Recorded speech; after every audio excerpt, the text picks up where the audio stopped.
सुप्रसिद्ध शास्त्री डॉक्टर विवेक देवरॉय जी, सुप्रसिद्ध राजनीतिक विशेषज्ञ श्री स्वतंत्र गुप्ता जी, वरिष्ठ संपादक श्री अकबर जी, आप सबका हृदय से स्वागत है। I extend a very warm welcome to commission of various countries who are here. मैं सबसे पहले मंच से संसाधकों से अनुरोध करता हूँ कि वे जीत प्रजन कर समारोह का शुभारंभ करें। Please light the lamp so that you will begin the program.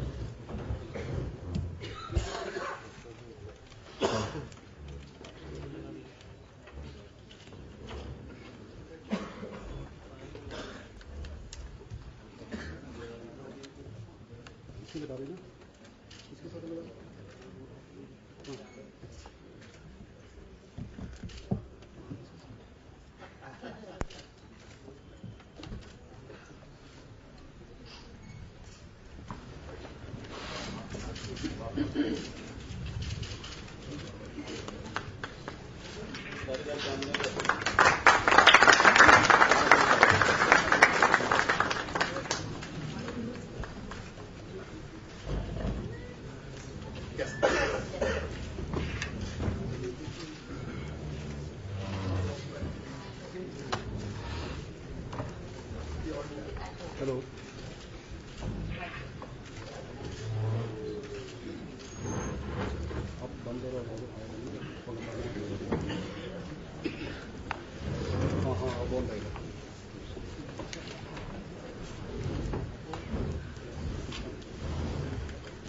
मित्रों, मैं किस किस का नाम लूं? यहाँ सब अपने हैं।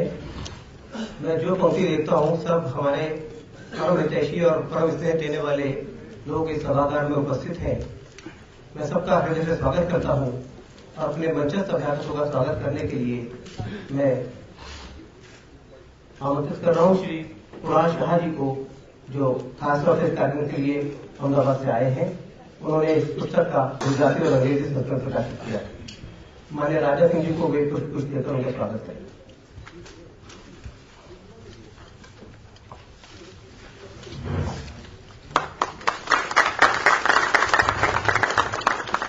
डॉक्टर स्वामी को पुष्प देने के लिए मैं पीयूष जी को आग्रह करता हूं।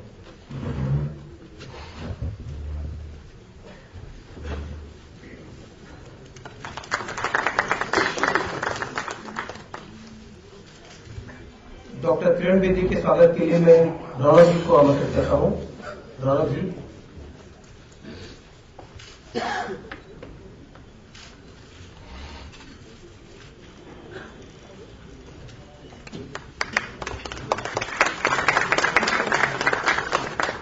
श्री एम.जे. अकबर जी का स्वागत करेंगे श्री पीयूष जी प्रभात प्रकाशन से।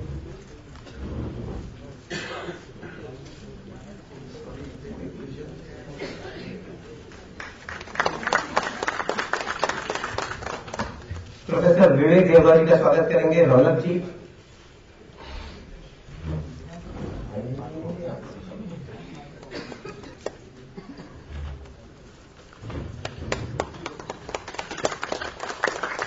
श्री स्वतंत्र गुप्ता जी का स्वागत करेंगे श्री कुणाल जी।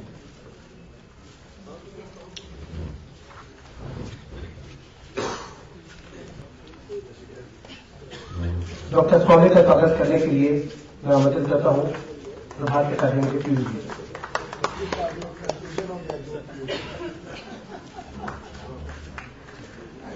पीयूष गोयल जी भी हमारे अपने हैं, बिल्कुल बड़े भाई की तरह। मैं पीयूष जी से आग्रह करता हूं पीयूष जी का स्वागत करें।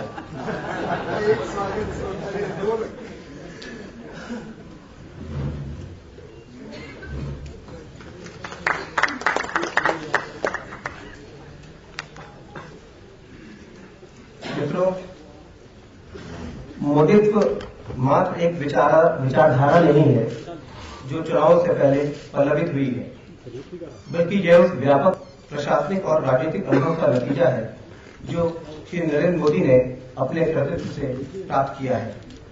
मोदित्व विकास और आशावाद का मूल मंत्र है, जिसे सुनकर ही प्रगति और उन्नति, बेहतर शासन प्रशासन, सामाजिक समरसता और एक विकसित भारत का चित्र आंखों में आ जाता है। मोदित्व The idea behind the map is the compilation of thoughts and vision of Shri Narendra Modi. It has been compiled by the research team of CAG, Citizens for Accountable Governance, and has been published in English and Gujarati by Rajnath and in Hindi by Bharatiya.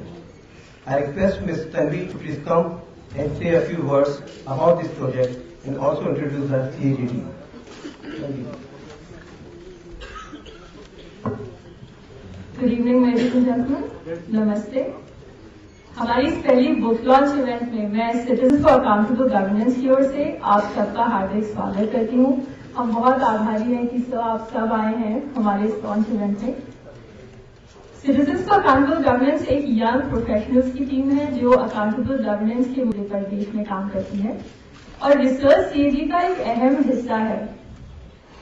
हम अपनी research और writing के द्वारा देश की public discourse में एक positive contribution लाना चाहते हैं।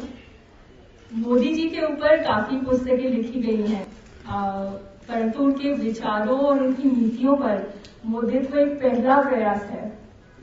And just in English for our foreign friends, I welcome all of you to this first book launch event by the Citizens for Accountable Governance.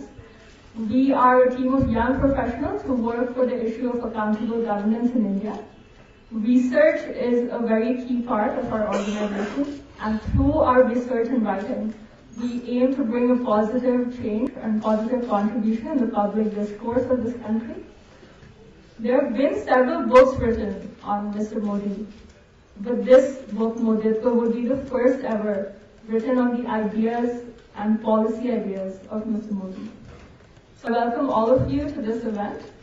अब मैं चाहूंगी कि सीएजी के काफी सदस्य जो आपको देख रहे हैं नीले कुर्तों में इस हॉल के चारों ओर, मैं चाहूंगी कि सीएजी की जो रिसर्च टीम है वो अपना संक्षिप्त में परिचय करें आपसे। I would like to invite members of CAG Research to introduce themselves on stage, and I will begin with myself. My name is Tanvi Ratna. I'm a foreign policy analyst. I did my master's in foreign policy from Georgetown University, Washington, D.C., and I used to work in Washington, D.C. as an analyst prior to coming here. I would like to invite Siddharth Mazumdar also to introduce himself. Hi, my name is Siddharth Mazumdar, and I did my graduation from Columbia University, and I was working as a policy analyst before joining the research team at CAG. Hi, my name is Karishma Malik. I've studied in institutions like SRCC, IIM Calcutta, worked at BCG, and after all my experience, I have understood why Modi ji and his ideology is right for our country, and that's why I'm here today offering my full support as part of the team from CAG. Hi, good evening. I'm Raj Sharan. I have done my MBA from SLITM, and a marketer by profession. I've worked with companies like Vodafone, Taj, Airtel, and a proud Indian who really wants to make some difference, whatever little I can. So I'm in this team. Thank you. नमस्कार, मेरा नाम सूरज कुमार सिंह है। मैंने IT Kanpur से MSc integrated mathematics and scientific computing में किया है और मैं गोरखपुर उत्तर प्रदेश से बिलोंग करता हूँ। Thank you. My name is Siddharth Maheshwari. I'm an entrepreneur by profession, and I'm an alumnus of IIM Bangalore and an engineer. Thank you.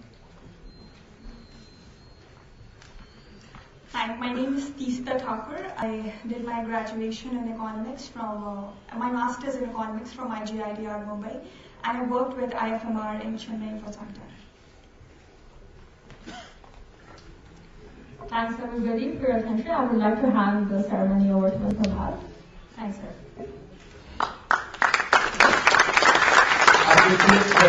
कैसे युवा एक अच्छे काम के लिए अपने कैरियर को छोड़कर नरेंद्र भाई के विचारों को आगे बढ़ाने के लिए जुड़े हैं और निश्चित रूप से ये युवा देश के भविष्य है और जब ये इतने आत्मविश्वास से भरे हुए हैं तो मुझे लगता है भारत का भविष्य भी बहुत आत्मविश्वास से भरा हुआ होगा। अब मैं आग्रह करता हूँ माननीय राजनाथ सिंह जी से कि वे मोदित्व के इंग्लिश, हिंदी व गुजराती संस्करणों का लोकार्पण करें। आई रिक्वेस्ट माननीय Rajnath ji to please launch the book Moditva in Gujarati, English and Hindi.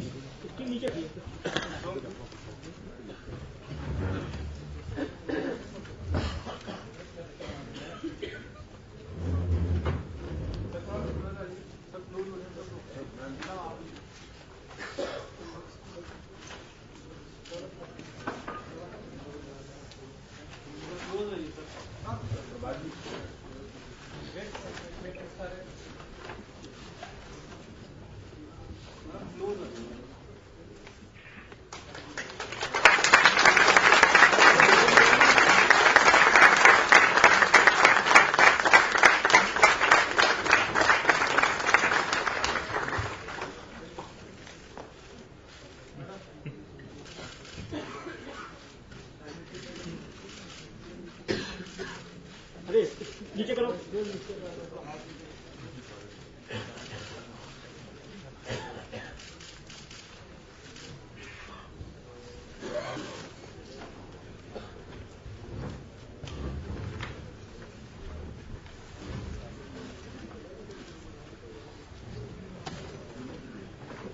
धन्यवाद आदरणीय राजनाथ जी। इस मंच में एक और विशेष बात है कि हमारे 3 लेखक इस मंच की शोभा बढ़ा रहे हैं। डॉक्टर सुब्रमण्यम स्वामी, डॉक्टर किरण बेदी और हमारे राजनाथ सिंह जी। कल ही हमारे राजनाथ जी की अध्यक्षीय उद्बोधनों की पुस्तकें हिंदी और अंग्रेजी में प्रकाशित होकर हमने पहली प्रति उनके कार्यक्रमों में दी। तो अपने सभी लेखकों का भी अभिनंदन करता हूं। इस विषय माननीय राजनाथ जी प्रवक्ता है, कुशल संगठक हैं और वर्तमान में भारतीय जनता पार्टी को आगामी लोकसभा चुनावों में विजय बनाने के संकल्प के साथ पूरे देश का भ्रमण कर रहे हैं। आज उनका कार्यक्रम पहले से तय था, उन्होंने उसे निरस्त कर इस कार्यक्रम में आने के लिए स्वीकार किया। हम उनके आभारी हैं। उन्हें एक पार्टी की मीटिंग के लिए उनको जाना है, इसलिए वे हमें संबोधित कर वो चले जाएंगे। मैं उनसे आग्रह करता हूं, वे हमारा मार्गदर्शन। धन्यवाद।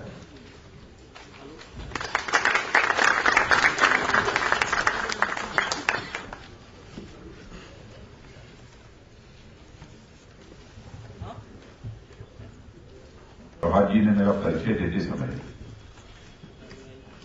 मेरे लिए बहुत सारे एडजेक्टिव्स का प्रयोग किया है और एडजेक्टिव्स का प्रयोग करके उन्होंने मेरी कीमत आप लोगों के सामने बढ़ाने की कोशिश की है। मुझे लगता है कि जैसे आजकल हर चीज की कीमत बढ़ रही है, शायद उसी रौ में प्रभात जी ने हमारी भी कीमत बढ़ाने की कोशिश की। आदरणीय डॉक्टर सुब्रमण्यम स्वामी जी, श्री शिवरात्रि गुप्ता और दिल्ली की नहीं बल्कि हिंदुस्तान की मानी जानी social activist doctor Kiran Bedi जी, प्रोफेसर विवेक देवराय और एमजे अकबर शाह, श्री पीयूष गोयल और प्रभात प्रकाशन के कार्यपालक श्री प्रभात जी, डिस्टिंग्विश्ड डिप्लोमेट्स और यहां उपस्थित मेरे सभी मित्रों। सबसे पहले जब मैंने ये सुना कि मोदित्व इस नाम से कोई पुस्तक लिखी जा रही है, तो मुझे लगा कि किसी पॉलिटिशियन ने यह पुस्तक लिखी हो। शायद वह राज्यसभा में पहुंचना चाहता होगा अथवा गवर्नमेंट बनने के बाद कुछ हासिल करना चाहता होगा, इसलिए शायद उसने यह पुस्तक लिखी है। लेकिन यह पुस्तक की कॉपी कल मुझे मिली, फोटोस्टेट कॉपी। तब मैंने उसमें देखा कि लेखक का नाम था सिद्धार्थ मजूमदार।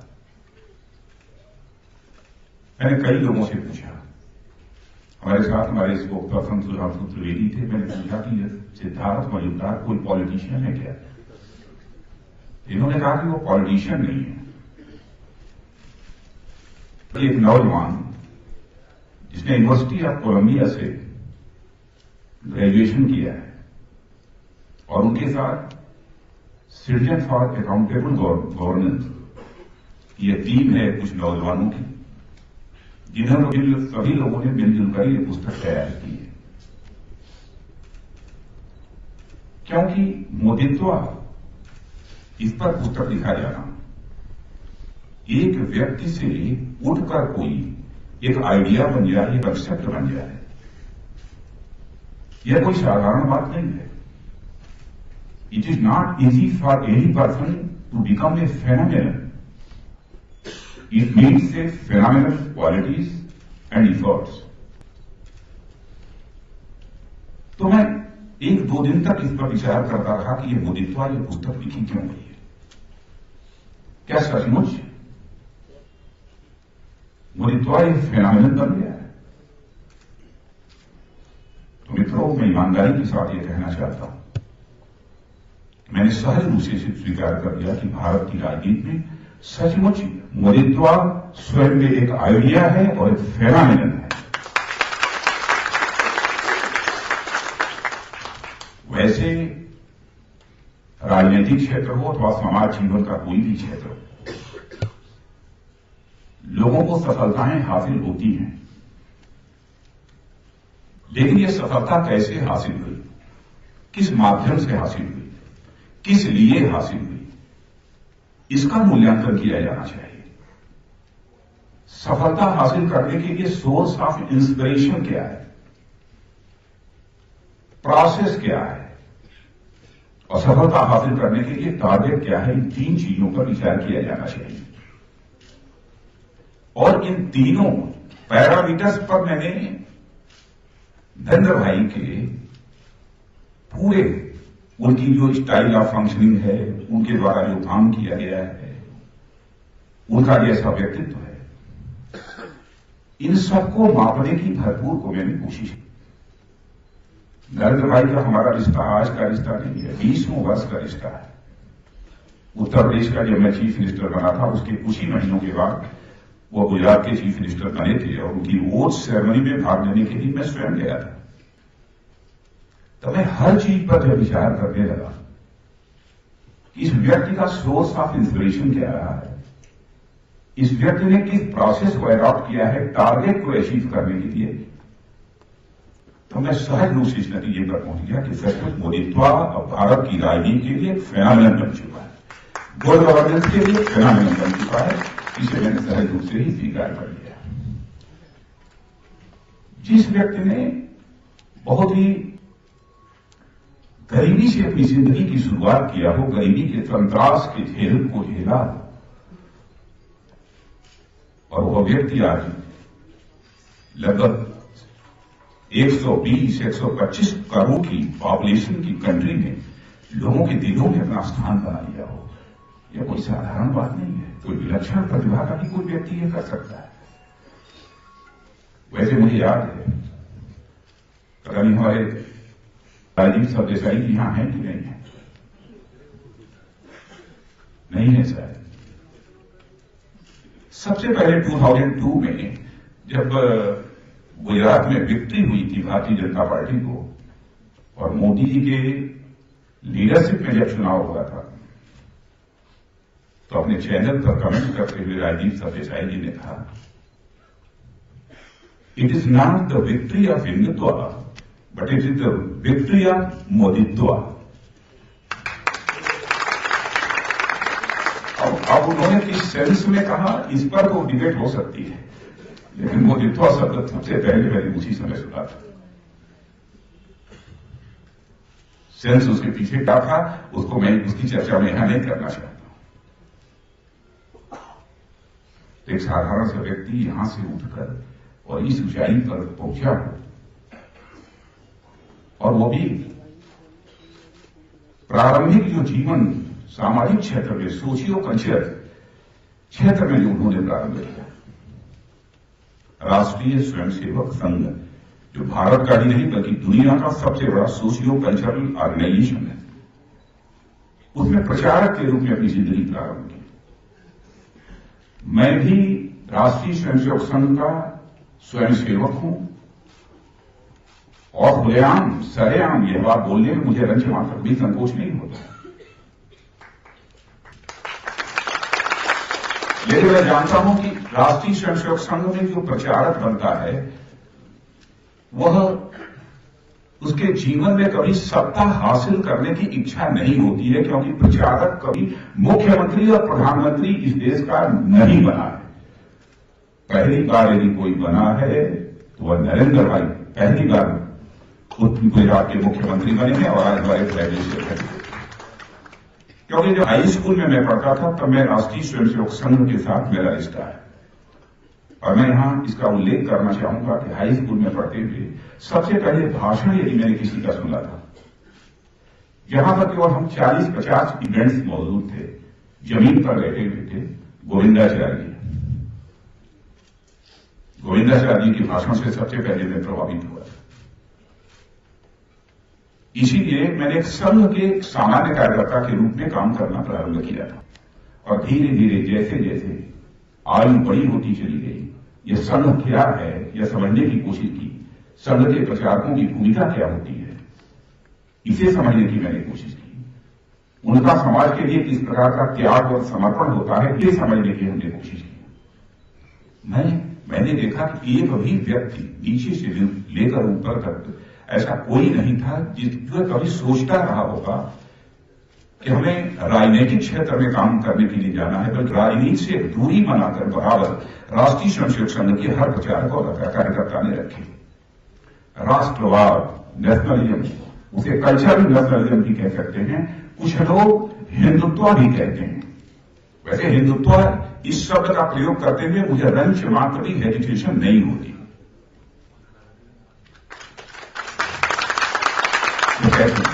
तो उनका एक सोर्स ऑफ इंस्पिरेशन क्या था? आरएसएस यानी कल्चरल नेशनलिज्म। कल्चरल नेशनलिज्म इसका मतलब उसे कुछ लोग हिंदुत्व कहते हैं, तो मैं हिंदुत्व भी कहना चाहता हूं। प्रोसेस यानी जीवन में प्रचारक के रूप में उन्होंने प्रारंभ किया। और टारगेट क्या था? टारगेट यही था कि हम भारत को एक महान भारत बनाना चाहते हैं, ऐसा भारत जो केवल धनवान ही न हो सारे विश्व में, बल्कि ज्ञान और विज्ञान में यानी साइंस और टेक्नोलॉजी में भी सारे विश्व का नेतृत्व कर सके। एक ऐसे महान भारत का हम निर्माण करना चाहते हैं।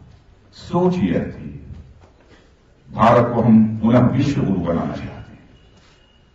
और मैं जानता हूं राष्ट्रीय स्वयंसेवक संघ में यदि भारत को विश्व गुरु बनाने की बात करते हैं तो केवल भारत के इकोनॉमिक डेवलपमेंट की बात नहीं करते।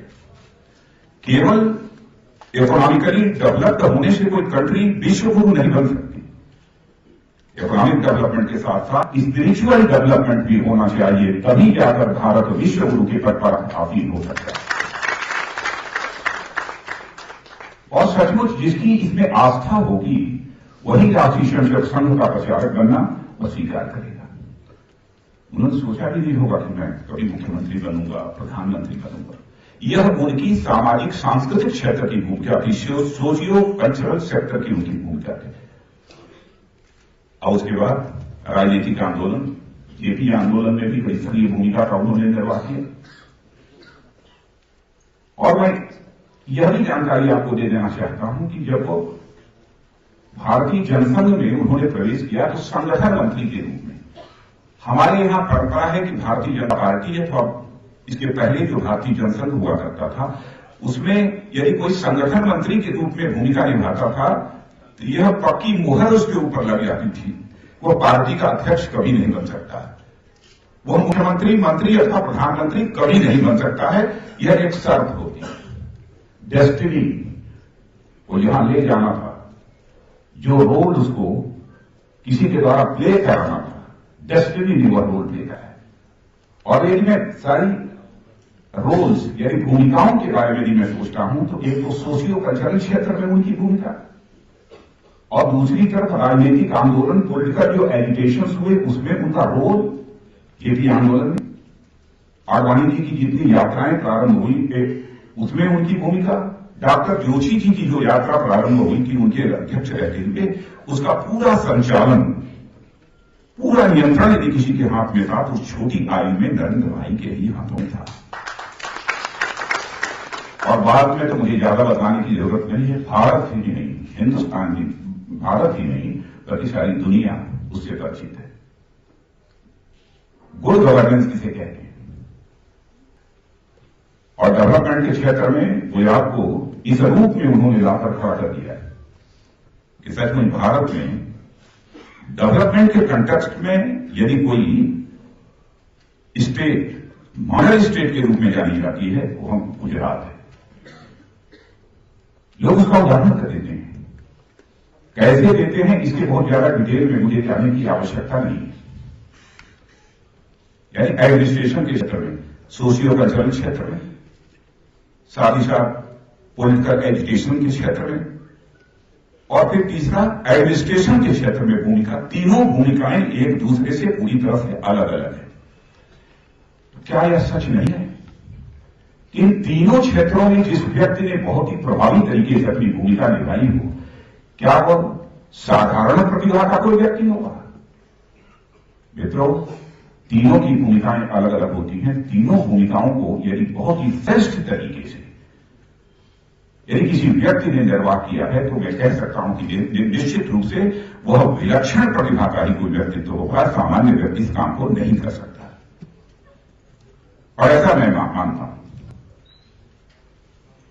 अब यदि गवर्नेंस की यदि मैं बात करूं तो लोग कहेंगे साहब 10 साल तक 12 साल तक इनकी गवर्नमेंट थी, कौन सा बड़ा कमाल कर दिया कि एक छोटी सी 6 करोड़ 7 करोड़ की पॉपुलेशन की स्टेट में थोड़ा डेवलपमेंट कर दिया, कौन सा बड़ा कमाल कर दिया, कह सकता है कोई।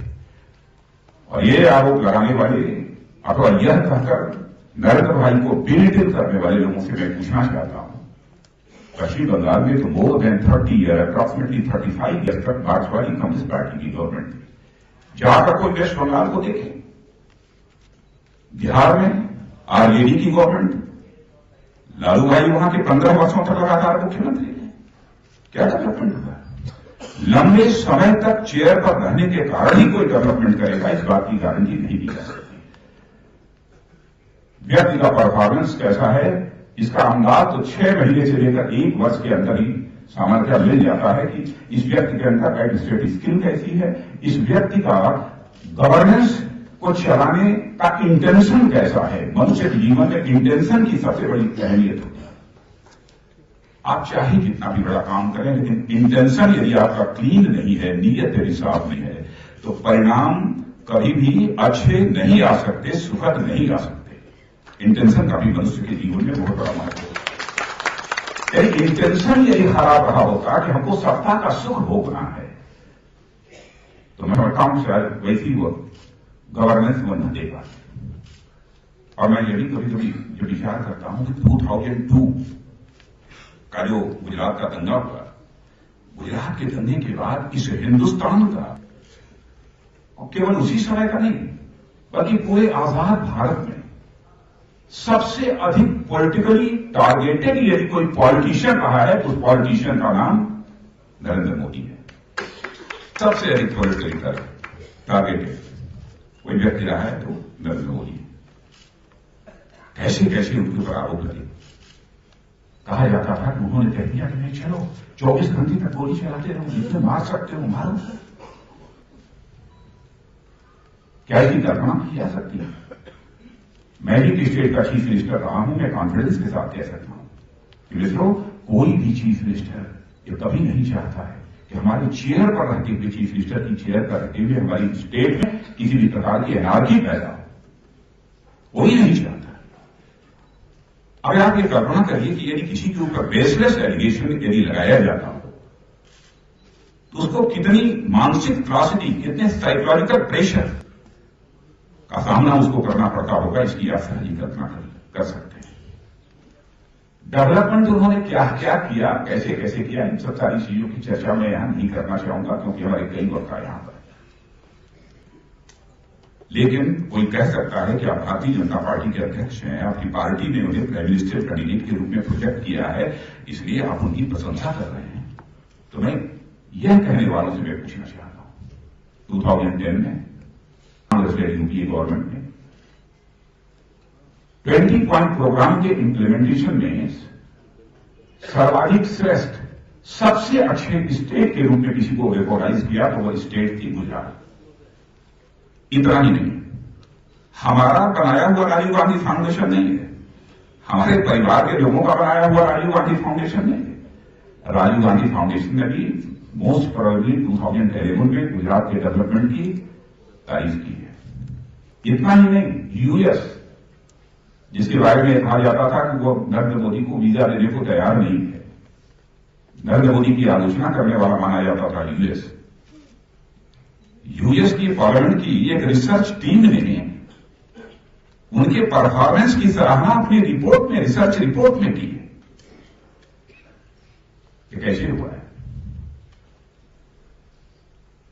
सभी ने सराहना की है। और मैं तो कहता हूं कोलंबिया यूनिवर्सिटी चले हुए जहां बच्चे सिद्धार्थ मलिंगार, उनके साथ ही यह पूरी टीम, वहां से बच्चे, आजकल के बच्चे कितने शार्प हैं, कितने इमेजिनेटिव हैं, कितनी इनोवेटिव थिंकिंग की ये सब सारे बच्चे हैं, बताने की जरूरत नहीं है। ऐसा नहीं है दिमाग इनका बिल्कुल बंद हो, लॉक हो और केवल हवा का रुख देखकर वो सीधे भारत में चले आए हों कि हमारी जवानी, हमारी तरुणाई की सार्थकता इसी में है कि भारत में परिवर्तन होना चाहिए और उस परिवर्तन की अगुवाई जो इस समय कर रहा है मोदी, तो उसके द्वारा परिवर्तन होना चाहिए। इनके दिल में कहीं कहीं इनकी जेहन में बात समझ में आई होगी। आजकल के बच्चे कितने एनालिटिकल होते हैं, हर चीजों का विश्लेषण कितनी बारीकी के साथ करते हैं। इसे आप भी समझते हैं, हम भी अच्छी तरह समझते हैं। अब मैं ये भी ईमानदारी से बता दूं, मैंने पुस्तक को पढ़ा नहीं है क्योंकि इस समय चुनावी महीने प्रारंभ हो गए, 1.5 महीने के अंदर पोलिंग शुरू हो जाएगी और जो पार्टी का अध्यक्ष हो उसकी कितनी बड़ी जिम्मेदारी होती है। मैं समझता हूं प्रातः काल से लेकर रात की 11-12 बजे तक श्वास लेने की उसको फुर्सत नहीं रहती, पढ़ा नहीं है। कल मुझे प्रभात जी ने शायद आपने कुछ नोट बनाकर भेजा था मुझे, वो भी नहीं पढ़ पाया हूं प्रभात जी को। हाँ, बैठ कर थोड़ी देर के लिए कुछ मैंने नोट्स ले लिए थे, अपने जल्दी जितना बना सकता था थोड़ा कुछ नोट्स मैंने बना लिए थे ताकि कुछ चीजें हमारे जेहन में हों, इसलिए बना लिए थे। उसमें देखा कि 14 सूत्रों की चर्चा की गई है, 14 सूत्र। उसमें सेकुलरिज्म के बारे में है। सेकुलरिज्म का मतलब नरेंद्र भाई ने जो कहा, सेकुलरिज्म मीन्स इंडिया फर्स्ट। भाई हमारी इंडिया में तो कभी ये बात नहीं है, सेकुलरिज्म का मतलब इंडिया फर्स्ट। अब ये बात सही है कि कुछ लोगों ने सेकुलर नहीं मानते हैं, हाँ, लेकिन उन्हें मैं यह बताना चाहता हूं कि नरेंद्र भाई परवर्टेड सेकुलरिज्म में विश्वास करने वाले नहीं है, बल्कि नरेंद्र भाई पॉजिटिव सेकुलरिज्म में विश्वास करने वाले हैं। परवर्टेड सेकुलरिज्म नहीं, बल्कि पॉजिटिव सेकुलरिज्म में विश्वास करने वाले हैं। जाकर कोई देखे गुजरात में, बहनों भाइयों, इस हिंदुस्तान में किसी स्टेट में माइनॉरिटीज की पर कैपिटा इनकम सर्वाधिक है तो गुजरात स्टेट में है। यहां के चीफ मिनिस्टर को अमीर कहकर कहा जाता है। क्या हिंदुस्तान में केवल 2002 में ही कम्युनल राइट हुआ? क्या दूसरे राज्यों में नहीं हुआ? क्या हजारों प्रकार के राइट्स नहीं हुए? क्या वो बीजेपी के रिजिम में हुए, मोदी के रिजिम में हुए? क्या ये सच नहीं है कि वहां पर मिस्टर जितेंद्र देसाई कांग्रेस के जो मुख्यमंत्री हुआ करते थे उनके रिजिम में भी एक दंगा हुआ जिसमें कि सारी मस्जिद और बाजार तोड़ डाले गए? क्या यह सच नहीं है कि असम मिस्टर सैदी आके रहते, चीफ मिनिस्टर रहते हुए 24 घंटे के अंदर 5,000 से अधिक लोगों की जाने गई थी, मर्डर हुआ था? भूल गए लोग। केवल वोट बैंक की पॉलिटिक्स जो सोच है उसके कारण जो देश की जनता को याद दिलाया जा रहा है, डिवाइड एंड रूल, देश की जनता को बांटो और राज करो, ये कहीं लक्ष्य है सामने। वैसे और भी बहुत सारी चीजें हैं, मैं उन सारी चीजों का उल्लेख नहीं करूंगा क्योंकि कई हमारे यहां पर विद्वान वक्ता बैठे हैं, वो अपने विचार व्यक्त करेंगे। लेकिन एक बात और जो मुझे लगी, उन्होंने कहा कि मिनिमम गवर्नमेंट और मैक्सिमम गवर्नेंस, शायद मिनिमम गवर्नमेंट और मैक्सिमम गवर्नेंस देश को आजादी हासिल होने के बाद इस देश में रही होती तो आज जो देश की दुर्दशा है, देश की दुर्गति, शायद हमको ये देखने को न मिली होती।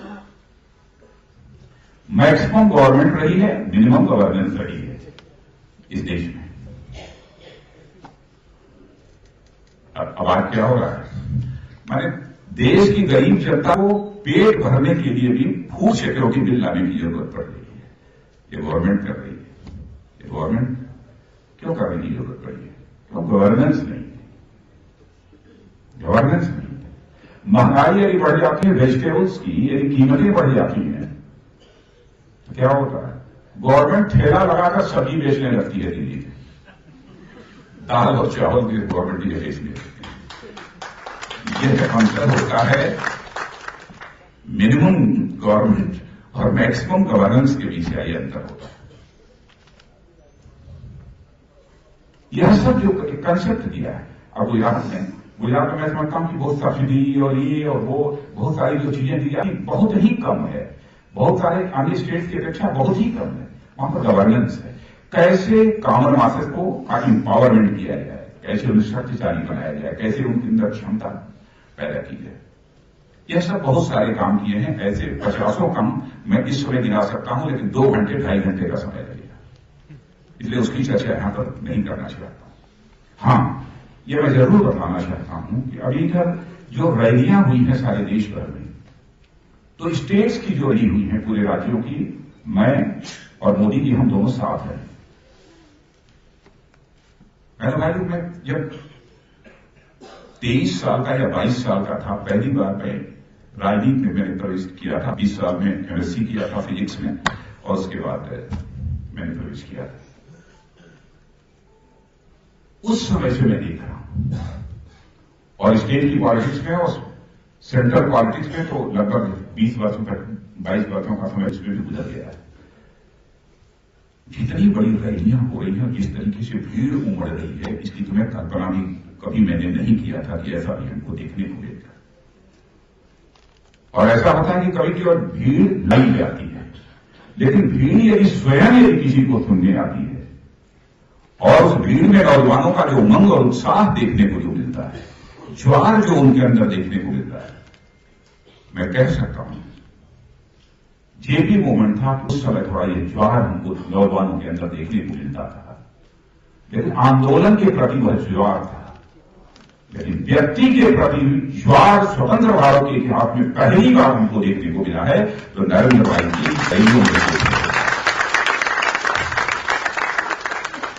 ऐसा ज्वार मुझे इसके पहले कभी देखने को नहीं मिला। नवयुवकों को के अंदर क्या देखते हैं, इस प्रकार सारी चीजों का केंद्र वो नवयुवक को ही मानते हैं। उसकी एनर्जी का मैक्सिमम यूटिलाइजेशन, प्रॉपर यूटिलाइजेशन कैसे किया जा सकता, जैसे मैंने कहा कैसे उसकी स्किल डेवलपमेंट किया जा सके, इनोवेटिव आइडिया उसके अंदर पैदा हो, इसके लिए कैसे उसको इंस्पायर किया जा सके, उसकी मैक्सिमम जो कैपेसिटी है, एफिशिएंसी, उसका प्रॉपर यूटिलाइजेशन कैसे किया जा सके। ये सब सारी चीजों के संबंध में बहुत सारे विचार हैं। और मैं समझता हूं इधर तो शायद कई घंटे, इधर गोवा में मई महीने में जब मैं इलेक्शन कैंपेन कमेटी की मैंने घोषणा की थी, मैंने घोषणा करने वाला मैं सब कुछ नहीं हूं, मैंने नहीं किया कुछ। हमने जो पार्टी का सर्वसम्मत फैसला था वही किया। 13 सितंबर को भी प्रेसिडेंशियल कैंडिडेट के रूप में, चूंकि पार्टी का अध्यक्ष था इसलिए मुझे घोषणा करनी थी, इसलिए मैंने किया। लेकिन यह काम मैंने ही नहीं किया, हमारी पूरी पार्टी ने मिलकर इस काम को किया, पूरी पार्टी ने। तब से मुझे बहुत लंबे समय तक साथ रहने का अवसर मिला है, और भिन्न विषयों पर उनके साथ हमारी बातचीत हुई है। तो यह जो एक फेनोमेनन है सामाजिक, राजनीतिक और प्रशासनिक क्षेत्र में गवर्नमेंट में काम करने का, और जो उनकी तरह तरह की सोच है, इसे हम मोदित्वा यदि कहते हैं तो मैं समझता हूं ये एग्जैगरेशन नहीं होगा या सिर्फ नहीं होगा। इसलिए मैं सचमुच बधाई देना चाहता हूं ये अपने सिद्धार्थ मलिंदार को और उनकी पूरी टीम को, और प्रकाशन के लिए प्रभात जी मैं सचमुच आपकी कितनी तारीफ करूं कि आपने ऐसी पुस्तकें अपने प्रकाशन के माध्यम से प्रारंभ की हैं, ऐसी पुस्तकें प्रारंभ की हैं। और मैं देखता हूं कि बराबर हमारे प्रभात जी इस प्रकार के कार्यक्रम आयोजित करते रहते हैं। मैं प्रभात प्रकाशन को भी अपनी तरफ से बधाई देना चाहता हूं, और मुझे विश्वास है आगे कुछ इस प्रकार की पुस्तकें और भी हम लोगों के सामने आएंगी। मुझे लगा कि मैंने कुछ ज्यादा समय ले लिया, जो नोट करके लाया था उसे देख भी नहीं पाया, इसलिए ज्यादा कुछ नहीं कहते हुए इस कार्यक्रम के जो ऑर्गेनाइजर हमारे सिटीजन अकाउंटेबल गवर्नेंस के हमारे जो नौजवान हैं उनको मैं बधाई देता हूं, और उनसे आयु में बड़ा होने के नाते उन्हें मैं आशीर्वाद भी देता हूं, उनके उज्जवल भविष्य की मैं कामना करता हूं, और ईश्वर से मैं प्रार्थना करता हूं जहां इन नौजवानों के अंदर सिटीजन्स फॉर अकाउंटेबल गवर्नेंस के नौजवानों के अंदर योग्यता, क्षमता, प्रतिभा और देश के लिए कर गुजरने की तड़पण पैदा करे, वैसे ही हिंदुस्तान के सभी नौजवानों के अंदर देश के लिए कुछ कर गुजरने की तड़पण पैदा करे परमात्मा। सभी परमात्मा से प्रार्थना करते हुए और आप सभी को धन्यवाद देते हुए अपना निवेदन समाप्त करते हैं।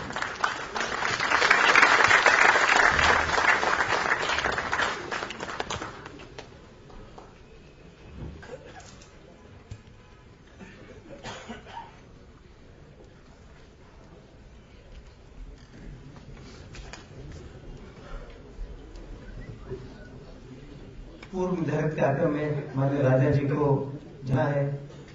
मैं उनका बहुत आभारी हूँ। वे आए, उन्होंने हमें मार्गदर्शन दिया और सचमुच ये जो अवधारणा है बोधित्व की, उसको उन्होंने और पुष्ट किया है। कार्यक्रम का पहला चरण यह समाप्त होता है। अब मोदित्व पर परिचर्चा के लिए मैं ये मंच आदरणीय श्री एम जेठमल जी को सौंपता हूँ। वे परिचर्चा में सब लोगों से संवाद करेंगे, विभिन्न विषयों पर बात करेंगे।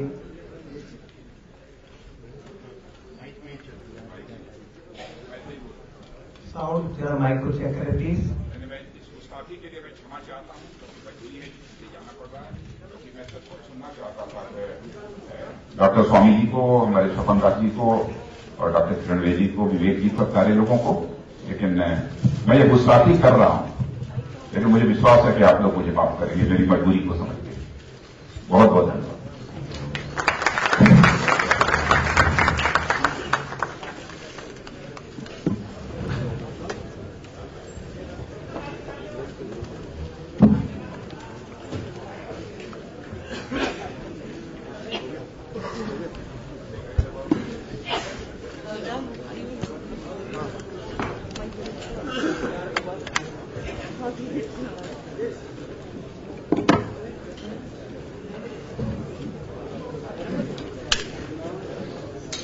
Welcome friends to the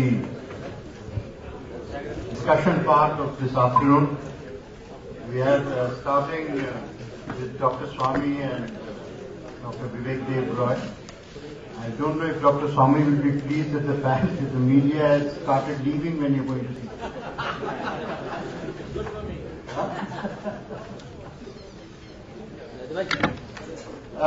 It gives me great pleasure to be with you and to sort of initiate these discussions. I'd just like to begin. I've read this book, and I got a copy only this morning. The very first sentence of the book, I think, sets the tenor for change outside the conventional realm of expectation. The very first sentence is a definition of secularism. The essence of secularism is that all religions are equal before the law. I think there is no better definition of secularism. That, Indian secularism is not Europe's secularism of Karl Marx or of Voltaire. Indian secularism is equality of every faith, both before the law and within society. And therefore it is only in India and nowhere else in the world that you can get up in the morning and you can hear the bhajan, you can hear the azan, you can hear the church bells peal, and you can hear the Qurbani. There is no country in the world where you can hear all four at the same time.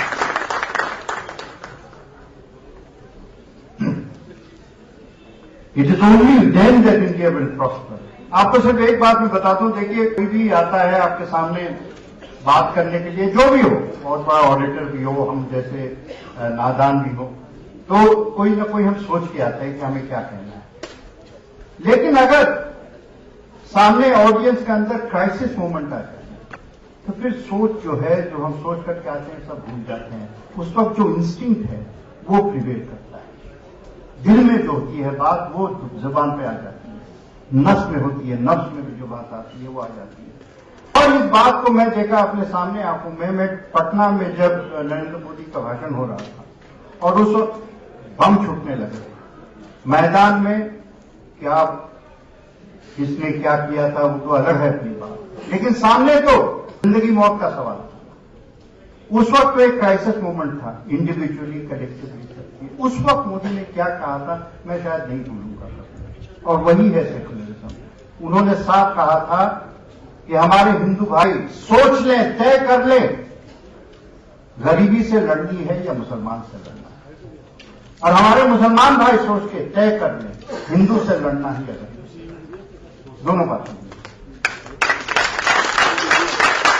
और ये हम इस रूप में तय कर लें कि हमें गरीबी से लड़ना है, किसी आपस में लड़ना है, ये हो जाए, ये बहुत बड़ी बात हो जाएगी। और अगर यही हमारा भविष्य है तो मैं आज सुकून के साथ भविष्य का इंतजार कर सकता हूं। This book also, just briefly, has some tremendously and very eclectic list of role models. I've very rarely seen such a collection of role models. I'm sure very easy to find out. And I'll just give you a little list. Chanakya, Ashok, Akbar, in a sense, have become cliches. Let us be frank about it. We all use these three names. But what is found very interesting, and only those who have studied history will understand the impact and meaning of the other names. Sher Shah Suri, the founder of infrastructure as a developmental concept. Jahangir, just not only justice, but I think somebody should read the Jahangirnama or should be made into part of a curriculum. The laws of governance or the rules of governance are fascinating. By the way, two of the things which I will direct your attention to: no octroi, no taxes on trade between Bengal up to Kabul, no taxes on trade, and full security for every citizen wherever he travels. That was the meaning of security and Krishna Dev Raya. From there to Thatcher. But most interesting was the citation of the Napoleonic Code as the basis of what should be secularism. That France may be a Catholic country, it doesn't matter, but every religion has equality before the law. So, there are lots of pearls out here, including concepts. Minimum government, maximum governance you've also heard. I just want to leave a thought with you that all manifestos in any election are equal.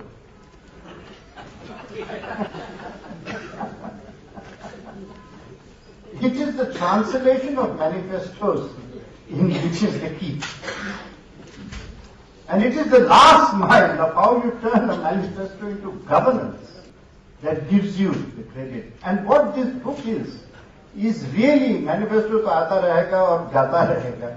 This book is a dictionary or indicator of how precisely that manifesto will become part of an emerging India's reality.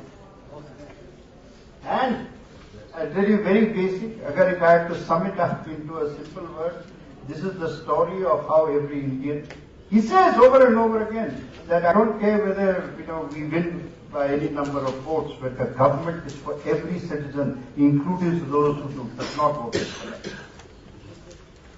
And it says, if I have to sum it up, it's Bijli, Kapada, Dukan, Anaj, Naukri. These are the 5 essentials which are essential for India and will be the basis.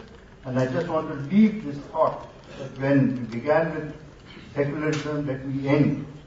Let us remember, and this is what this reminds me, onions and potatoes have no religion. Blood and sweat have no religion. Water has no religion. Industry has no religion. Every Indian deserves the right of opportunity, and every Indian deserves the right to rise a few rungs on that ladder of success. Only that means something for all of us. I opened the discussions with my very old and very good friend Dr. Swami and Vivek Dev Roy, who I'm sure needs no introduction as an economist. And let me please allow Dr. Swami, would like to take the floor first.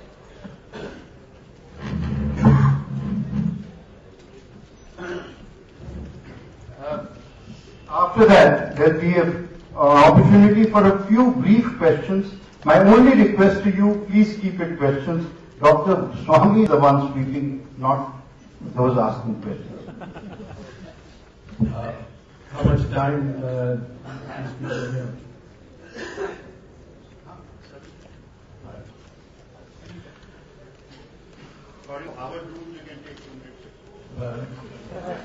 Harvard just now is not a very popular name with me.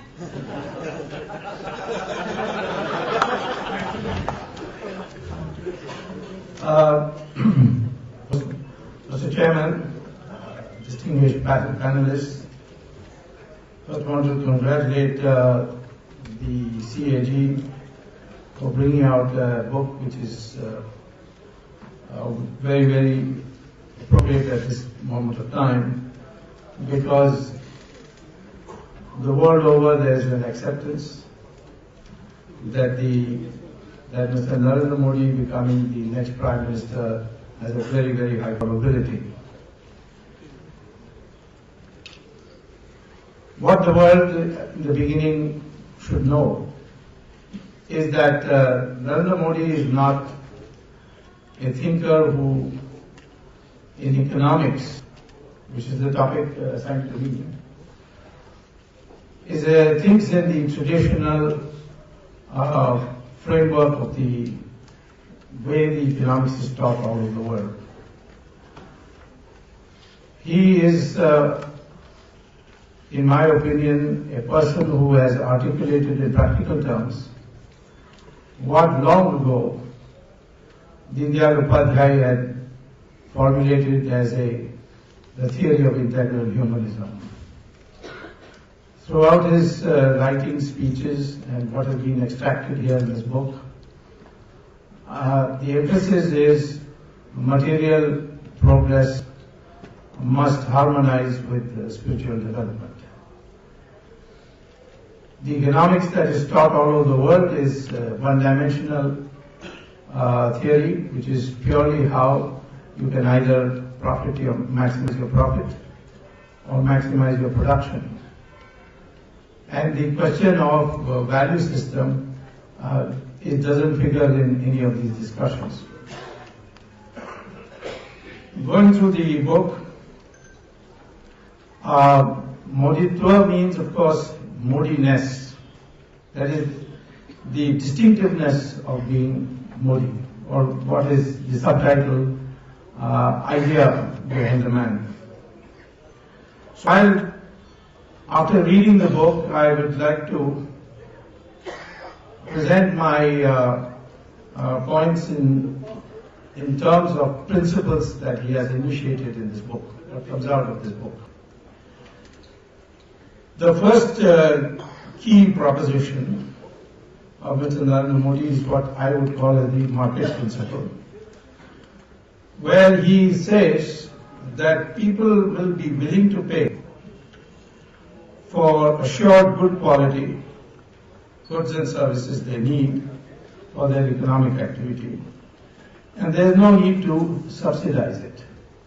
This he has demonstrated in the supply of electricity to farmers and industrialists in Gujarat.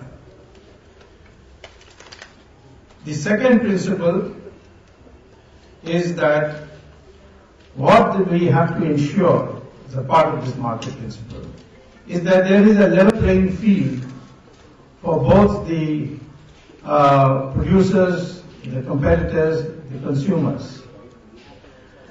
And when you apply this principle, certain things which look as if you are against the market principle can easily explain. For example, the question of Walmart coming to India. Walmart will come to India with the benefit of receiving funds from American banks at 2% interest. And they will be able to participate in the cheap labor that India has. If the existing Indian traders have to compete with Walmart, they will have to access capital at 12 to 18% and compete with Walmart for the same cheap labor. This is not a level playing field. And it could be made overall, there could be a compensation if the American would allow our companies to take our labor to their country and build roads and houses and so on, where we have an advantage, and draw on the capital, cheap capital of America. That the United States will not agree on the grounds of immigration. So this inequity, this lack of level playing field, is the reason why the BJP has been against allowing Walmart into the country. The second key principle is what I call as responsive governance, and that is, in Modi's own words, that as society progresses, the focus of government must shift and change and adapt. That is, the government must withdraw from some areas and enter other areas. And then he, of course, quotes Chanakya, saying that the government is the chariot and the people have to be the charioteers. So this less intrusive government, more extensive government, a healthy balance that is to be achieved between authority and accountability, is what he has called as the participatory budget. The third key proposition that comes out of this book is known as what I call as the optimization principle. That in every economic decision there is not only private costs and private profits or gains, but there is a social cost and a social gain. And therefore, for example, if you have a factory which pumps in smoke into the atmosphere, the factory owner may make profit, but the society loses because the health hazard that creates. Or if somebody starts a orchard, then a person next door can set up a beehive and benefit from the fact that the bees can go and extract honey from the blossoming flowers before the fruit. So these are things which are part of the social gains which he wants to focus, and therefore he has advocated that every economic decision must take into account the social cost and social benefits. The fourth key principle that comes out of his writings is that of decentralization. If I may put it in a simple way, what essentially he's saying is that if you have a complicated problem, of an n-dimensional complicated problem, you convert it through decentralization into n problems of one dimension each, which are easy to solve. Instead of taking the n-dimensional problem as a totality, you break it up through decentralization into simpler problems. And the final, the example I can give you is what the Japanese did to the American radio and television industry.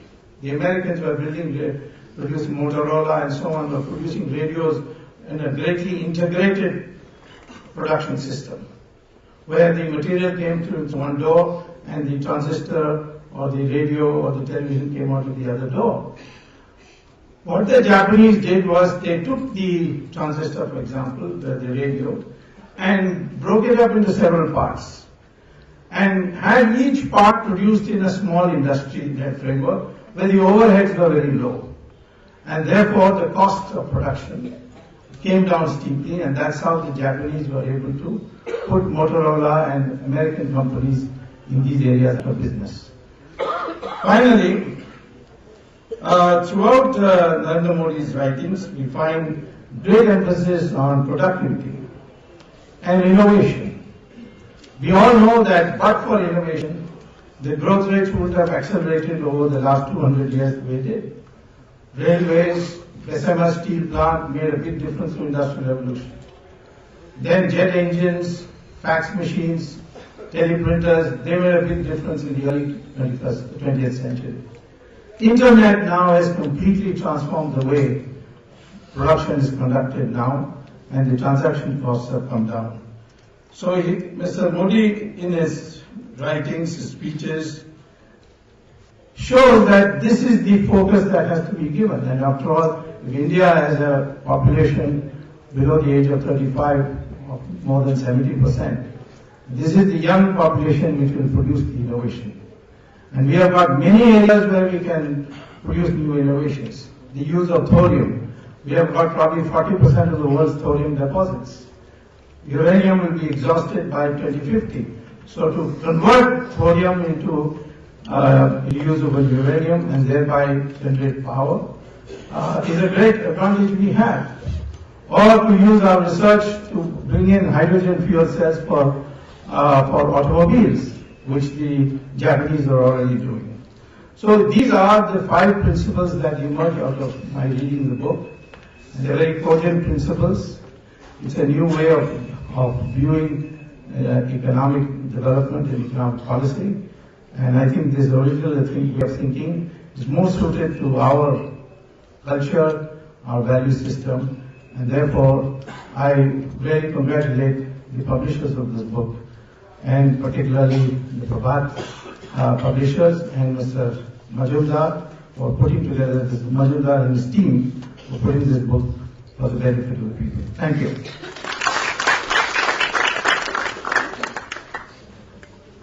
Vivek?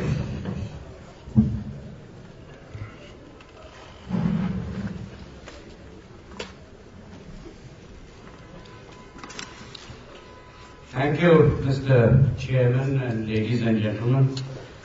Let me begin by thanking Siddharth and CAG for having given me the opportunity to read the book and for having invited me here. I think people who asked for CAG audits never anticipated that a CAG audit would be applied to an individual or a chief minister or a state government. I dare not disagree with what Dr. Swami has said, because I will never hear the end of it. So therefore, let me add some principles to the list that he's already given. And when I say this, I'm going to draw a slight distinction between what has already happened in Gujarat and what Mr. Modi contemplates for India. It's a bit of an artificial distinction, but it is a distinction still worth remembering. And most people who will probably read this book and react to this book will look at it from the lens of what is likely to be implemented in India. And those 14 items that Siddharth and his team have chosen, quite understandably, reflect a certain bias. There is a subjectivity, it's inevitable. Had I been asked to list out some principle from Gujarat, I would have listed probably a different set of principles. So let me flag for you some items which I don't think are adequately directly mentioned in that book.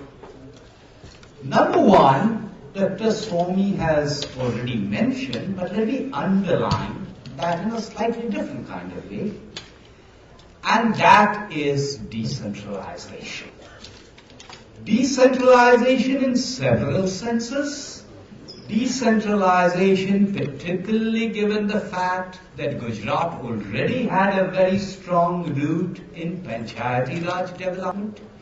Decentralization in the sense of getting even ministers and senior bureaucrats involved in the planning process. Decentralization in terms of permitting feedback loops so that you listen to what people want, and the entire planning process is geared towards that. And this is a very important principle, because while we have been talking about it in Delhi, certainly in Yojana Bhavan, nothing very much has happened. And here is a state where that decentralization has now gone down below the block level. It is even percolating down to the village level. The second principle I want to mention is what exactly do citizens want on the part of the government. I think the first item, the first thing that citizens want on the part of the government is ensuring law and order. That's the reason why we elect governments in the first place. So I would like to flag the law and order part of it. I think the next thing that people want are things like roads, electricity, water, skills, education, health. And what I want to mention here is the explicit recognition that the government cannot necessarily do everything. And why does the government have to do everything? If I can ensure that there is private provisioning, why should government financing necessarily be linked with government provisioning? And I can give you examples of this in Gujarat, and I can give examples of that from Mr. Modi's speeches. The third item, which I think is extremely important, is whether you have a good policy or whether you have a bad policy, that has to be implemented by the bureaucracy. If you do not empower the bureaucracy, if you do not enthuse the bureaucracy, there is no way development or governance, however you define those terms, is going to happen. And one of the things that's happened in Gujarat is, again, I don't have the time to give you specific examples, is this empowerment of the bureaucracy, this involvement of the bureaucracy. And when I'm talking about the bureaucracy, I do not mean only the All India services. The cutting edge and the blunting edge is below that. So when I'm talking about the bureaucracy, I'm really talking about below that. Connected with the bureaucracy very quickly, there are issues of budgetary processes which have gone through changes which are not adequately recognized. There are issues of breaking down the silos across government departments and ministries, I'm talking about state government, which also are not adequately recognized. And finally, the last principle, which is that in the last resort, beyond that enabling framework, beyond that enabling environment, beyond the provisioning of the physical infrastructure, the social infrastructure, if I'm going to have anti-poverty programs, poverty fundamentally is a household characteristic. It does not have anything to do with religion, caste, gender, ethnicity. So therefore, the anti-poverty programs and development, and MJ referred to it in an indirect kind of way, they have nothing to do with whatever subsidies one is going to have. These principles represent what might be called the Gujarat template. There is no Gujarat template. This is a template that every state government should be following and adopting. It's a different matter that very few actually have. Interpreted in these terms, what is important about Gujarat is not whether the growth rate has been 8% or 7.5% or 6.3%. What is important about Gujarat is this template which acknowledges that there are certain things the government must do, and beyond that, entrepreneurship can take over. And you can see that reflected in improvements in the social sector indicators, particularly in an incremental sense, particularly after 2007. That, ladies and gentlemen, is what I think the story is. But like I said, we all have our individual prisms. This book is an extremely readable book. It has a certain prism, but all I'm suggesting to you is there are other prisms as well. Thank you. We'll move to governance now. Shopan, would you like to take over, and we'll keep Kiran Bedi for the last speaker.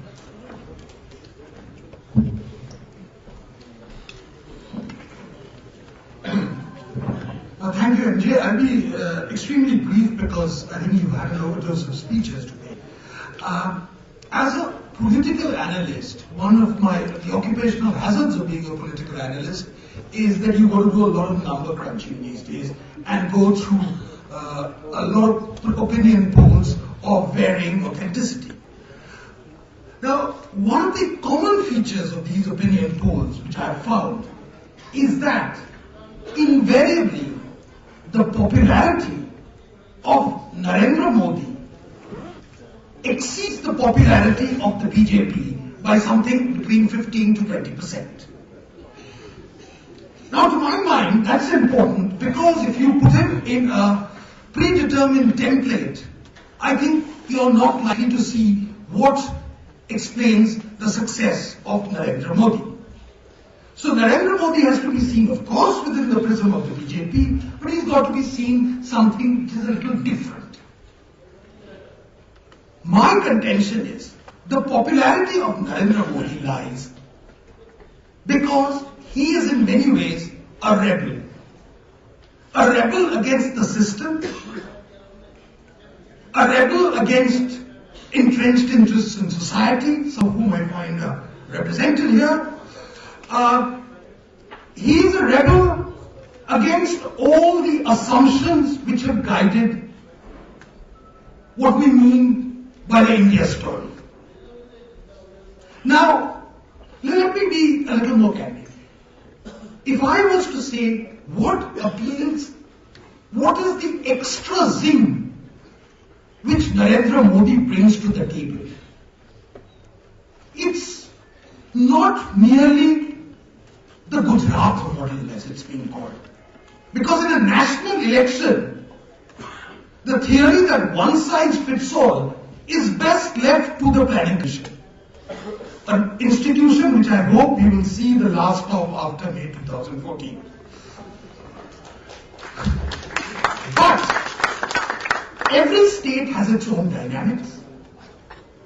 Every state has its own culture. Every state has its own rhythm. To mindlessly transplant what took place in Gujarat into a different cultural and economic context doesn't make any sense. But what does make sense is to learn from certain approaches which we can profit from. And I think the success of Narendra Modi beyond Gujarat, incidentally when he came onto the national platform, everyone assumed, oh my God, India is not Gujarat. Of course it's not Gujarat. But the success of Narendra Modi was precisely because he knew India wasn't Gujarat, and his popularity was because of certain wider appeal. And the first iconoclastic principle which he applied to Indian politics was that unlike the rest of the politicians, he was not concerned with the size of the state. Everyone else, you go to any budget speech, we have increased the outlay in social welfare from 7,000 crores to 8,000 crores, thump, thump, thump on the desk. He was concerned with something else, which is the efficiency of government. So for the first time, the term efficiency was introduced as a principle of governance. Efficiency in terms of services, efficiency in terms of grievance redressal, and a certain transparency using technology. One of the biggest scams in most Indian states is what we call the transfer posting industry, in which a lot of my friends in the media also sometimes are an active stakeholder. He made that process transparent. Put it on the net. So you can't fiddle with it. It was straightforward as that. There's a certain predictability about government. That predictability is what he brought about. The principle that you can get delivery of services, if you give it in the morning, you can get it in the evening. The principle that you can have night courts, these were innovative methods, but they all stem from one thing. That efficiency matters as far as government is concerned. The second point, and I think this has been spoken about, so I needn't elaborate on it, was that it was targeted governance. Government need not be there everywhere, but where the government is there, let it act purposefully, let it act with vision, let it act with a degree of modernity, and let it act with a sense of integrity. Integrity is very important in this respect.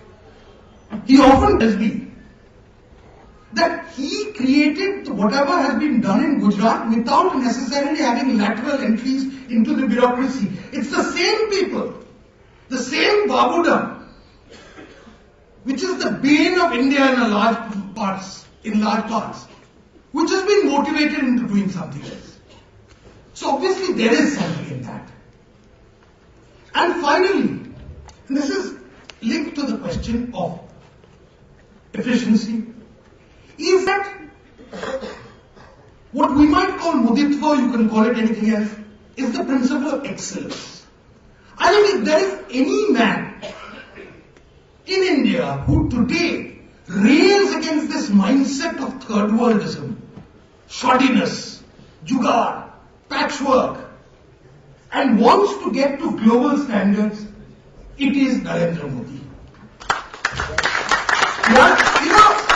I've been to these vibrant Gujarat summits, and once I told him, I said, Modi, it's, lots of people are coming in, and it seems to be a mela with lots of people listening to seminars on fishing in Newfoundland and mining in New Brunswick.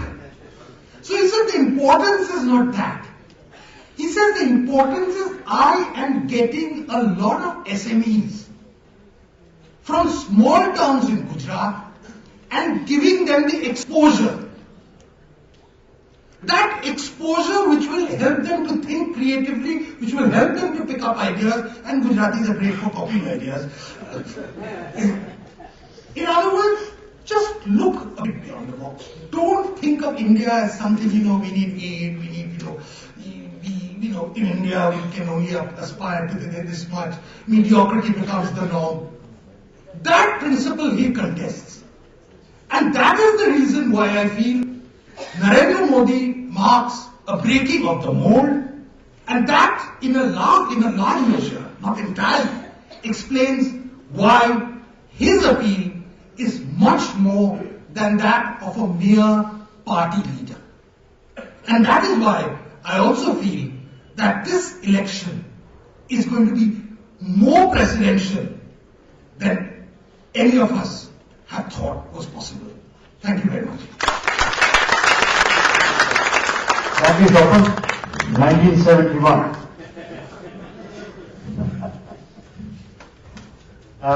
Finally, not finally, Piyush will round up the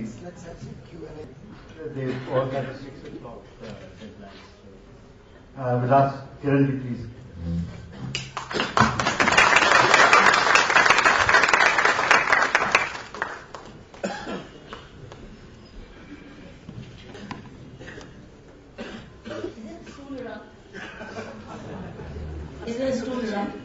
एक stool है, मैं नहीं तो आधों को तो देख नहीं पाऊंगी. I will express it here. If there is a stool, I'll wait. Otherwise, I'm fine. Oh, thank you.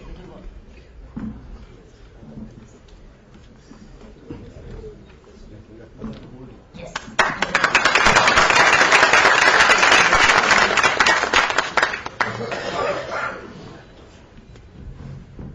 मैंने इस सब्जेक्ट पे बहुत विचार किया कल. मेरे मन में एक फ्लो ऑफ स्पीच नहीं आया. मेरे मन में कुछ प्रश्न आए और कुछ पॉइंट्स आए, और मैंने वो पॉइंट्स आपके सामने रखूंगी. पहले तो मैं बहुत खुशी महसूस कर रही हूँ कि मैं इस तरीके की ऑडियंस में आई. शायद मेरे लिए पहला मौका था. मुझे आपने मौका दिया, मैं उसकी बड़ी आभारी हूँ, क्योंकि मैं इस तरीके के मिक्स ग्रुप में शायद जिंदगी में मेरे लिए पहला मौका हुआ. इसलिए मैं बहुत प्रिविलेज महसूस कर रही हूँ और एक कर्तव्य भी निभा रही हूँ.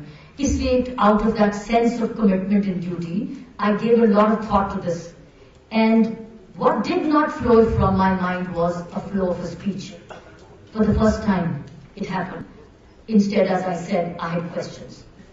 So less government, more governance. Here are my 5 cannots for Mr. Modi.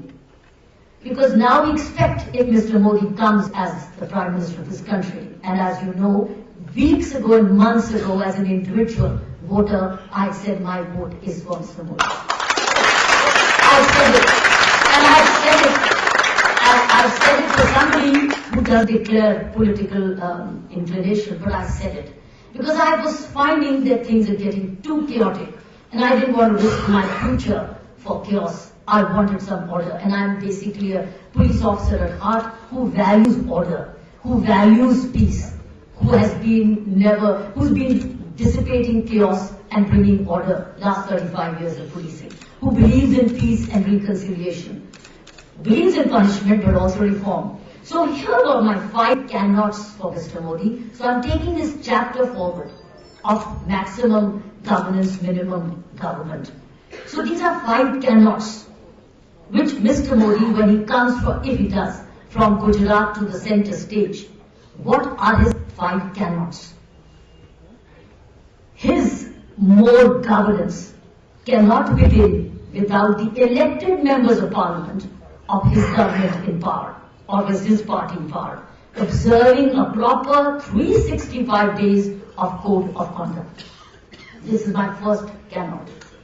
Which means he must ensure, as the Prime Minister of this country, if it happens, that his members of the parliament observe a 365 days of code of conduct. Which means, as the leader and as the Prime Minister, we as citizens of this country want him to redesign the oath which the members of Parliament take. I want to redesign the oath. Why? We want no pepper spray in the Parliament. We want no mics to be used. We want the Lok Sabha not to be a Lok Sabha. That's what Times of India very beautifully said. Let the Lok Sabha not be a Lok Sabha. We want it to be Lok Sabha. And we don't want the Rajya Sabha to be a Raj Sabha. We want that to be a Rajya Sabha. How does he ensure that? To my mind, the governance will begin with the way the parliamentarians will function. To my mind, this is the biggest challenge before him as a different kind of Prime Minister who leads the Parliament and the Lok Sabha and Rajya Sabha towards performance rather than disruptions. So this is my first cannot, which he cannot, as he wants to be having maximum governance, minimum government, to establish that how do his members of the Parliament and his party perform. Second, the government in power cannot be in maximum governance with Parliament delivering the least, as I said. These are my 2 points combined. Third, cannot be in maximum governance without the right officers at the right place. Without the right officers at the right place. And to my mind, here are the key right officers and the key positions which changes the destiny of that place. I've experienced this 35 years. Whenever we got the right police commissioner, we moved on. When we had Mr. Ved Marga, we did a lot. When we had somebody else, we had problems which are still under investigation for us. And God knows how long they will. So what I'm saying is, he cannot have maximum governance if he doesn't put in place a system of right people for the right post. Which means, what are those posts I'm looking at? I'm looking at beginning with the right cabinet secretary. The cabinet secretary oversees all 100 union government secretaries. What kind of cabinet secretary we have? Because the cabinet secretary is a very important link between the rest of the secretaries and the Prime Minister's office. Therefore, what kind of cabinet secretary does he bring to the table? What kind of person does he begin? And secondly, how is the selection done? Is it by himself or is it tripartite? Does he involve the leader of opposition also? And does he bring in an independent person also to select a cabinet secretary which is acceptable to all, which is trusted by all, which is valued by all? So what are the other key positions? The chief secretaries of states. The moment you have the right chief secretary of the state is in good hands. The moment you have a weak chief secretary, you have Uttarakhand. That is the result of a collapse of administration. So what I'm saying is, he wants minimum government, but maximum governance. And that comes through right chief secretaries, right director generals of police, and right revenue commissioners. If he ensures this as a prime minister of a system where these three positions, that means he assures administration and effective coordination, he assures law and order by right director generals of police. At the moment we look for the weakest. We look for the weakest and not the most efficient, but the weakest. We need to find the strongest and the most strongest and professionally sound.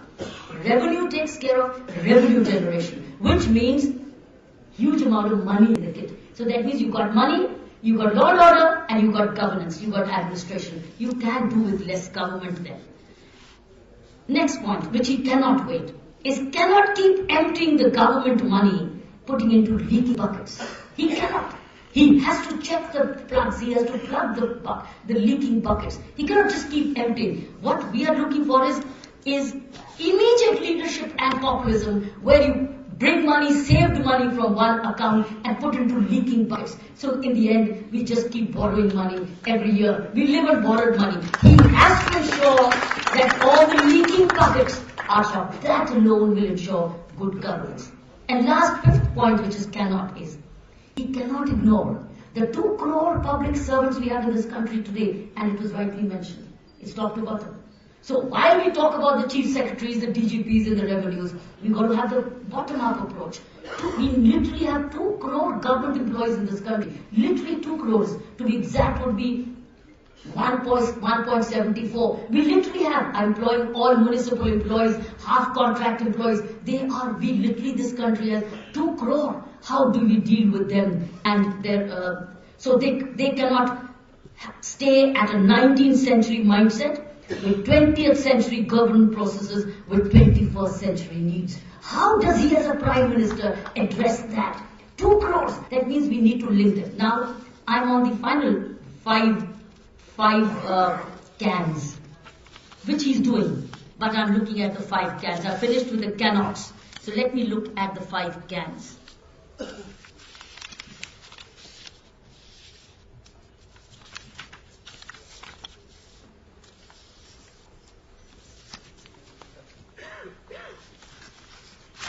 My paper's gone, the 5 cans. It's missing. Probably it's left in the car, doesn't matter. I'll tell you the 5 cans, which I recall from the paper. I've got only the last one sheet.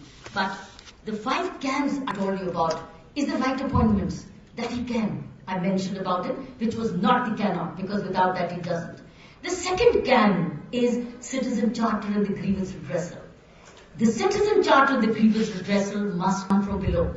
Because how does the 2 crore? He can. Which means all the 2 crore go through a whole training program of the citizen charter and the grievance redressal. If it comes by ordinance, excellent. I think the future government would be gainer. If this government doesn't bring by ordinance, bring it anyway. And some states already have a civil delivery system. They already have. Chhattisgarh has in many states. That's why they've been voted back to power. Because they did it. When they did it so well, the whole country needs it. That's a second can is citizen charter, grievance redressal with a calling system that I need help. I need this legal assistance. I think that's a very vital point where the postings, transfers, systems of the civil services, which I mentioned, he can. Secondly is the citizen charter and the grievance redressal systems with a calling system for help. Next point is cooling off period, which he can. The cooling off period has to come. And it applies as much to the judiciary, my friends. If we don't have a cooling off period of the civil servants at least for 2 years, how do you expect them to give the best judgments till the end? They have to go back to the common man. The civil servants, 2 years cooling has to be mandatory, which means that you will have a holiday. You may not have your favorites coming in straight away for key positions, but then after 2 years, Mr. Prime Minister, you start reaping the reward of neutrality. These people would have gone back to the public, gone back to their private homes, gone back to be one of the public servants, got off the white ambassadors, got off the VIP culture, and then see what did they do with people, how did they realize what was the other side of the fence. I've said this, the possible cans. Any paper left there? Let me check. There was one very good. 1 minute.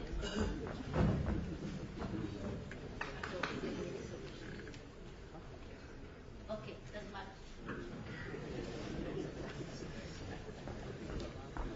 I did so much of homework, these cans.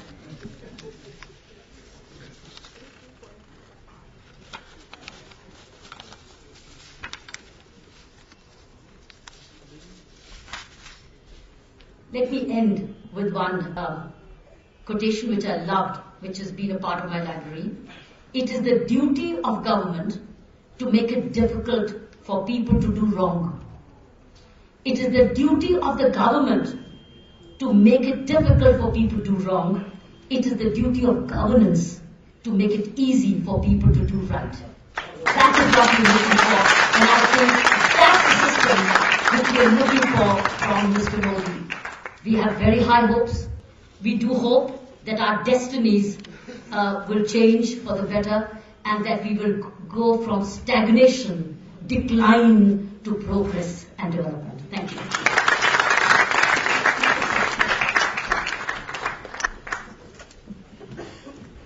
That was the fifth can. I did it. Piyush, would you like to round up? We are running out of time. Maybe I could take some questions afterwards, even if they have to go. No problem, we'll allow them some questions.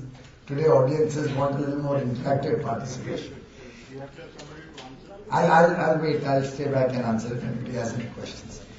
Thank you very much, Sarpar. Very, very grateful thanks to all the panelists. It was wonderful of all of you to come here today. And most importantly, I think a big round of applause for our young, enthusiastic CAG participants. It's really very, very enthusing for all of us to see the energy that they have, the way they put in all the best efforts, the leadership that they provide to this movement. Prashant Kishore and his young team of very, very brilliant, very educated, very experienced, and extremely charged up young CAG boys and girls. A big thank you to all of you from all of us who are a part of the party and with Modi ji. Please keep up the good work and we really appreciate what you're doing. I have very, very good news for all of you. Even I did not know it, but I feel very privileged to announce that a part of the proceeds of this book will be going for the Modi for PM fund. They want Modi ji to be the PM, and they have voluntarily said, Saurabh and his team, that we want to give this, the proceeds of this book largely for the Modi for PM fund. A very big thank you as the treasurer of the party to all of you. I must say it's a very educative and informative compilation of Modi ji's thoughts and actions, also his ideas. And I tried to summarize all these 14 chapters and a lot of what the panelists said. And I thought possibly it could be summarized in one sentence. End of the day, outcomes matter, not merely outlays. And I think a lot of what the panelists said, a lot of the guidance that Kiranji gave, thank you very much Kiranji for both the can nots and the to-dos. I have noted all 10 of them and I promise you they'll be escalated to Modi ji. And I assure you, all of us in his team, led by Modi ji, will be committed to your can nots and can dos, and it'll be a kind of reminder to us all the time in our public service and our duties to the nation. Vivek, Swapanda, Kiranji, Dr. Swami, all of them espoused different aspects of the book, and I think in a way gave us very insightful information about the book. I just thought I'll delve on 2 or 3 issues which are often debated and are often agitating television anchors about Gujarat, which I wanted to put in the right perspective. One issue that very often comes to fore is, Gujarat was always doing very well. What did Modi ji do? Or Gujarat always had the entrepreneurial spirit. So what else is new? I tried to map it out in 4 or 5 issues. First of all, the legacy of growth, the so-called great growth of Gujarat, before Mr. Modi became Chief Minister, was a 4% growth. 96 to 2001, Gujarat grew by 4%. 2002 to 2012, Gujarat grew by double digits, 10% plus. And if that is not significant, I don't know what is significant. A crumbling infrastructure. When Mr. Modi took over, you saw the state of the roads in large parts of Gujarat. You saw that power there were a huge amount of outages. Power was most expensive in Gujarat. Power was not available for everybody. Water was not available for everybody. He set these things right. Today you have some of the best roads in Gujarat. Baroda, Ahmedabad, 120 kilometers, a 1-hour journey. Power, 24/7, the length and breadth of the state. Separate feeder lines, distribution lines for agriculture, for industry and the households. Power theft and almost no in the state. And it all ends with the lowest increase in power tariffs in the last 10 years is in the state of Gujarat. If you check the tariffs way back in 2002 and the tariffs in 2014, the percentage increase is far lower than anywhere else in India. And I have the statistics to back it up if anybody is interested. Water, nook and corner of Gujarat. Even if it was a small settlement, and very often when secularism is being discussed and when people try to ask him, why don't you have schemes for the minorities or separately for different parts of society, his view is that I have to work for every citizen, earlier for his state and I hope now for the nation. So there were small settlements, largely of the minority community, where if one was to look at the cost benefit or the cost of taking water to those remote areas, probably it wouldn't justify the investment. But he said every part of Gujarat, every citizen of my state should be receiving water. And he would put up pipelines to remote areas, maybe 1,000 people, 500 people living there. But he made sure water went to the length and breadth of the state. Agriculture. Double the national average has been the growth of Gujarat in agriculture in the last 10 years. If that is not progress, I don't know what is progress. And what did he do? This unprecedented agricultural growth with modern technology, global best practices. He does not believe in benchmarking with the laggards. He always benchmarks with the best. He wants to know who's the best in the world. I'll benchmark with that. And lastly, where there are pockets of development and prosperity, he decided for me, development has to be for all. Sauno Saath, Sauno Vikas. That was his mantra. Everybody should be together in the development story. I think these 4 or 5 issues became his mantras of government, and the 3 enabling guidelines which helped him achieve that. One, he did not believe only in acts, he believed in action. He's often mentioned that. His leadership, the visionary leadership that he showed, charted out a long-term transformation roadmap. He never thinks small, he never thinks today. He thinks of scale, he thinks of speed, and he thinks of skill, which has been also highlighted in the book. He does not believe that we have to plan for 10 years or 15 years. His plans are always what to do 50 years later. And I mentioned to you 2 specific instances very recently that I encountered with it. We were looking at the manifesto of BJP for this election. And at some point I said, we should throw this number that we'll do this. He said, no, Piyush. Anything that goes into that manifesto has to be practical, has to be doable, and has to be fundable. I will not write anything which I cannot achieve, cannot deliver. And he actually highlighted an example of his own manifesto of Gujarat. He said, मैंने गुजरात में एक road highway पे एक road promise की थी, थोड़ी कठिनाई आ रही है, 1 साल से अभी तक स्टार्ट नहीं कर पाया हूं. That road is haunting me.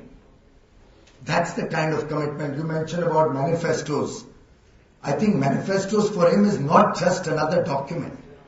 He commits himself to the manifesto. He commits himself to performing what he delivers, what he says, to delivering what he espouses. And I think that's where visionary leadership matters.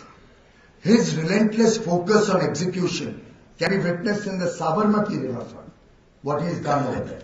I think that's the kind of execution that this country needs today. I think Kiranji very well brought out the issues of accountability, and clearly if the top is clean, if the top lends himself to accountability, if the top does not want everything to be escalated to him and allows bureaucrats to work, allows the system to perform in a non-discretionary manner, which he does do. I mean, the system you did mention about the right officers. Man, he has the same officers who were there for the earlier 50 years or 30 years. He has a part of the same officers who are there in the rest of the nation. After all, the bureaucracies from all over the country in each state, it's the leadership that he provides. The officers want to work. I personally believe, I'm not at all cynical about the bureaucracy of the government. I believe there is a goodness, an inane goodness in each one of us, in each one of the Indians working, whether in government or outside. We just need to get the best out of them. We need to empower them. You spoke of training, madam. The first act Mr. Modi did when he took charge in government, he took his entire ministry to IIM Ahmedabad for a training program to understand what good governance is, how processes have to be run, what is management by exception. And every year, the senior bureaucrats have to give a scorecard of what they did and what their plan is for next year. I think his model of governance is duplicatable. It's not something that is restricted to the state of Gujarat.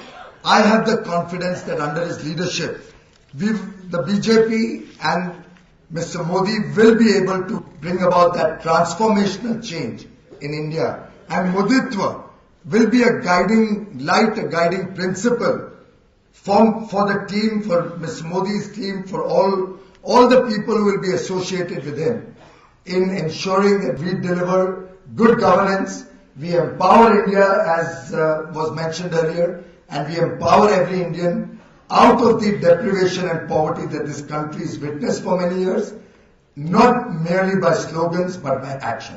A very big thank you to CAG once again for all the effort they've put in, not only in compiling his thoughts, but also in putting together today's program. And I wish all of you well in this big task ahead of us in the coming election. Thank you very much.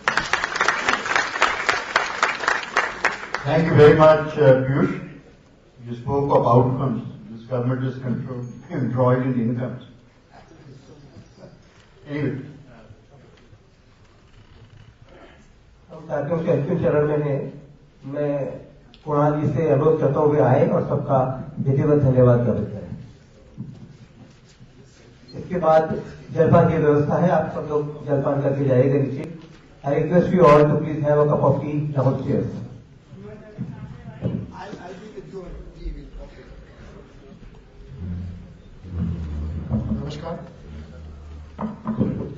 नमस्कार। यहाँ उपस्थित सभी अभ्यागतों के प्रति कृतज्ञता ज्ञापित करना मेरा पुनीत कर्तव्य है और यह कोई औपचारिकता नहीं है। हम सचमुच अभिभूत हैं, आनंदित हैं आप सबके आगमन से। इस सार्थक परिचर्चा से देश में विकास का, प्रगति का मार्ग प्रशस्त होगा और भारत पुनः विश्व गुरु बनेगा। इस सब आयोजन में पधारे उनका अंतर्मन से धन्यवाद, आभार। इस सभागार में पधारे सभी महानुभाव हमारे अपने हैं। आप हमारे निमंत्रण पर यहाँ आए, मैं आप सबके प्रति अंतर्मन से कृतज्ञ हूँ।